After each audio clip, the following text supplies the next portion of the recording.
Monsieur le Président de la République, Mesdames, Messieurs les ministres, Mesdames, Messieurs, chers collègues, chers amis.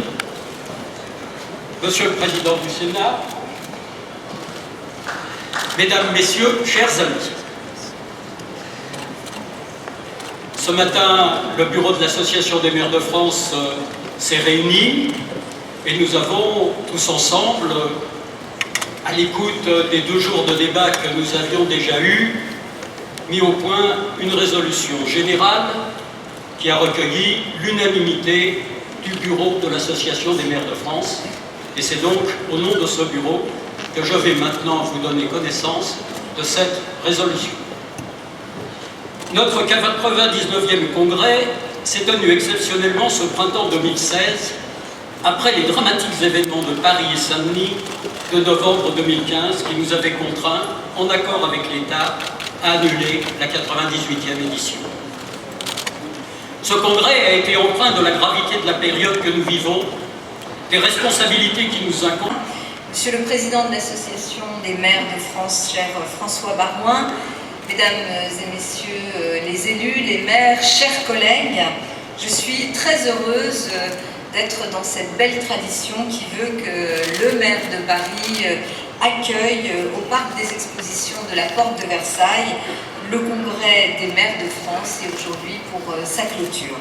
La dernière fois que nous nous sommes retrouvés, c'était dans un contexte tragique. Dans les jours qui ont suivi les attentats, notre congrès s'est mué en assemblée générale où s'est magnifiquement exprimée la solidarité de toutes les communes vis-à-vis de Paris et de Saint-Denis. Ce moment restera gravé dans ma mémoire, dans nos mémoires, dans celle des Parisiens. Ce moment nous a soutenus, renforcés, sans doute aussi transcendés dans l'épreuve. Cher Patrick Ollier, nous sommes des bâtisseurs. Cela doit se faire dans une nouvelle alliance avec l'État et chacun dans son rôle. Le choix de la confiance dans la capacité des maires à porter avec vous, Monsieur le Président, des ambitions pour notre pays et le choix de la décentralisation doivent nous unir et nous rendre plus forts. Nous devons être unis comme nous le sommes dans la candidature aux Jeux Olympiques et Paralympiques de Paris 2024. Vous l'avez rappelé, cher Monsieur Léniel. Hier, ici même, les maires de France, sous l'impulsion de François Barouin, nous ont apporté un soutien décisif. Nous allons pouvoir créer un mouvement extraordinaire avec cette candidature aux Jeux Olympiques et Paralympiques.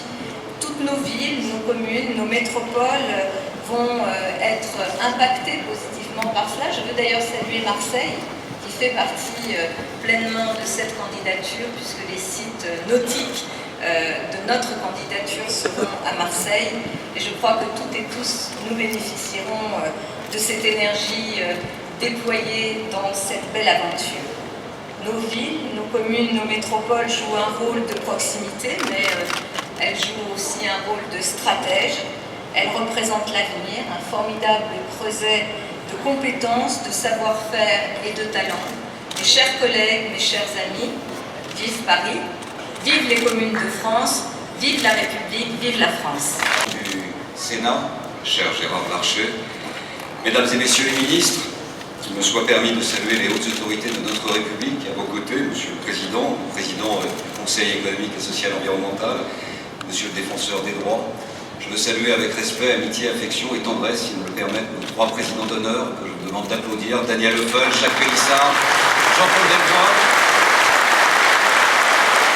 Supporter l'étendard de la République avec l'étendard de l'Association des maires de France, c'est un honneur pour moi d'être ici à la place qu'ils ont occupée pour ce congrès, grand rassemblement des maires de France. Je voudrais saluer comme il se doit également nos amis, partenaires, avec lesquels nous travaillons jour après jour au service de nos territoires.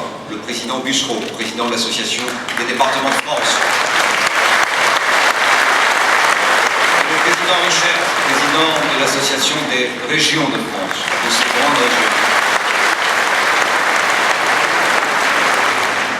Je voudrais dire devant vous, Monsieur le Président de la République, au nom des membres du bureau, de notre premier vice-président délégué, de notre secrétaire général, des membres du comité directeur ici présents derrière moi, que nous sommes heureux également de saluer la présence de nos amis et partenaires, dirigeants des associations qui défendent les intérêts et qui se retrouvent ensemble dans notre maison commune, l'Association des maires de France.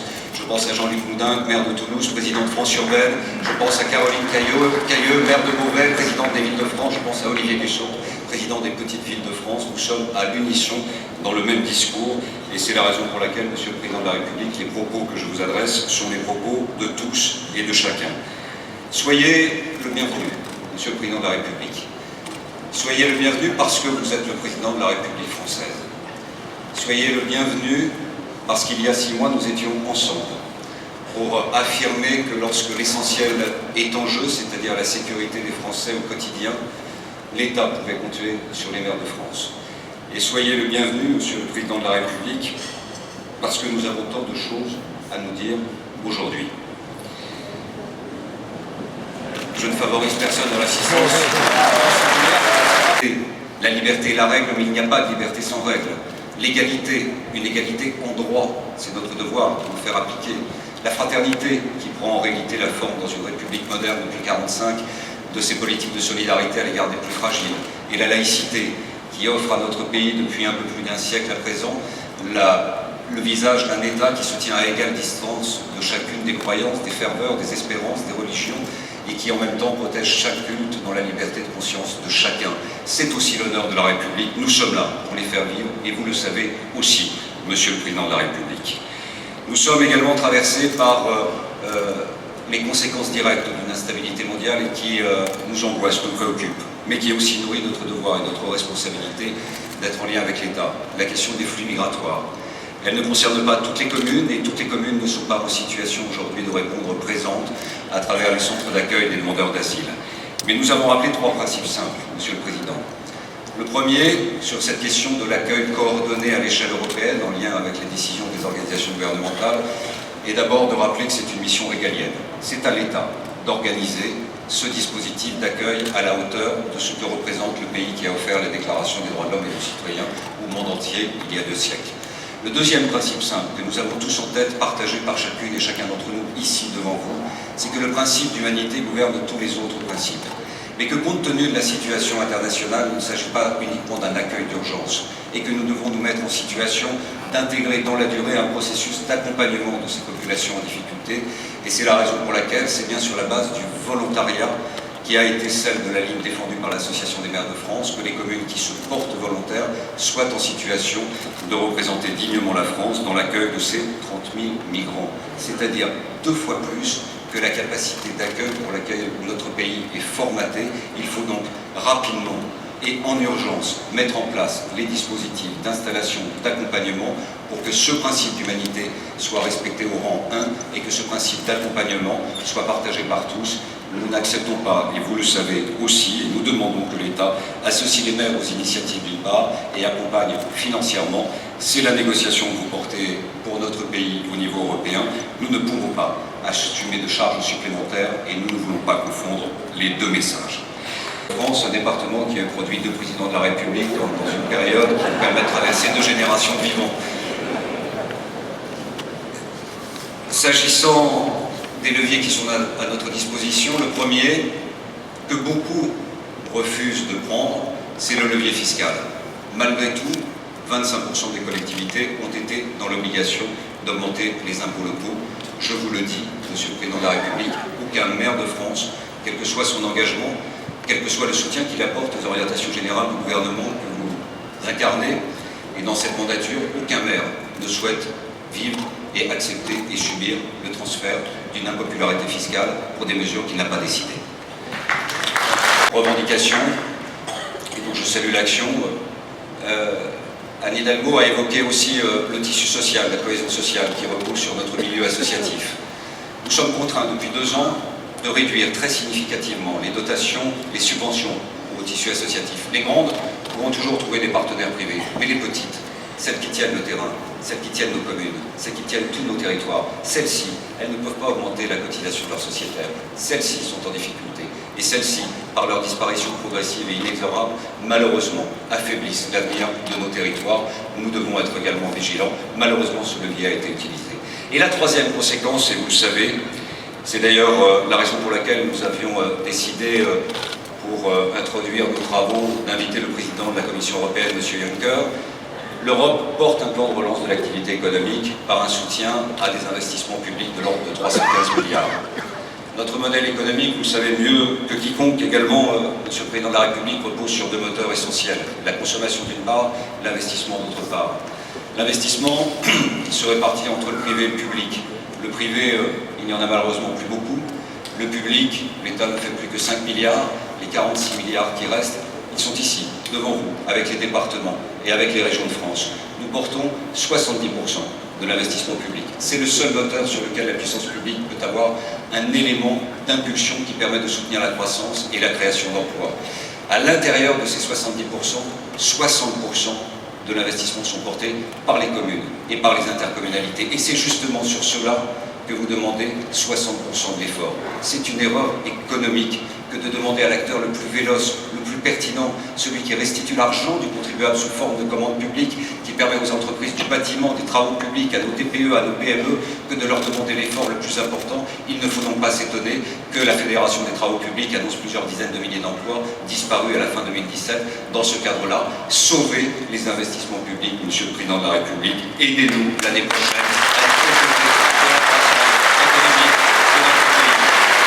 à décider d'une politique particulière dans le sens du bien de l'enfant, d'aménagement des rythmes scolaires.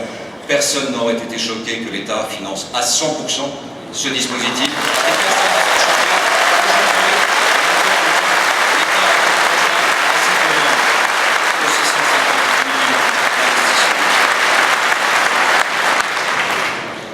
l'État nos revendications, elles sont simples et vous les connaissez. Nous vous demandons, André Léniel l'a dit dans la résolution générale, nous vous demandons la compensation et le terreau le plus favorable pour la construction d'un idéal républicain pour les générations pour lesquelles nous travaillons. Faites cause commune avec nous pour que vivent les communes de France et pour que vive la France.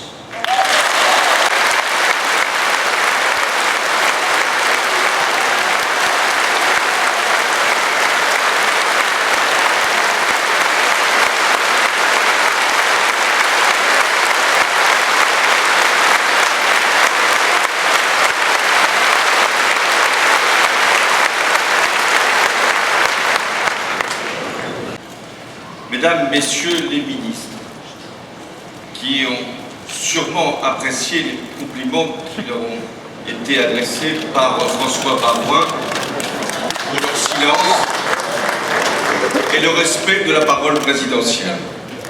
Monsieur le Président de l'Association des maires de France, cher François Baroin, que je remercie pour son invitation.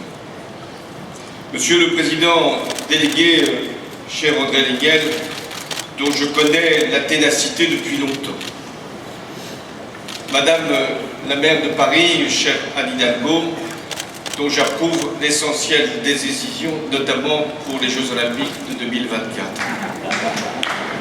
Mesdames, Messieurs les plus hautes autorités ici représentées, Mesdames, Messieurs les maires et présidents d'intercommunalité, je suis conscient que le congrès de l'Association des maires de France est cette année à bien des égards exceptionnel. D'abord par les circonstances dans lesquelles il se situe. Ensuite par les attentes qu'il a suscitées légitimement. Enfin par la date qui n'est pas ordinaire. Il aurait dû ce congrès se dérouler en novembre dernier. Les attentats de Paris, de Saint-Denis ont conduit, à juste raison, à en décider le report.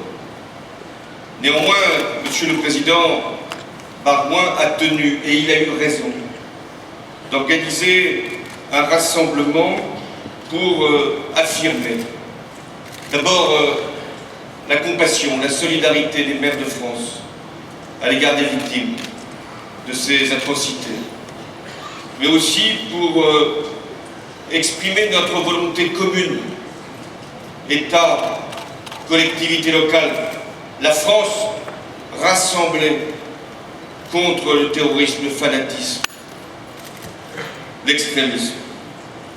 Je m'étais à la décision et que j'en reste à la situation antérieure. On peut juger que ce n'est pas assez. Certains diront que c'est trop. Pas ici, ailleurs. Pas ici. Ah, ici, je n'en connais pas. Mais ailleurs. Mais j'ai considéré, dans l'état actuel des finances publiques, que ce que je pouvais faire était ce que je pouvais honorer, ce que je pouvais financer, ce que je pouvais faire supporter, pas simplement pour l'année 2017, mais aussi pour ceux ou celles qui voudraient être mes successeurs. Ce serait tellement facile de tirer des traites. Je ne l'ai pas voulu.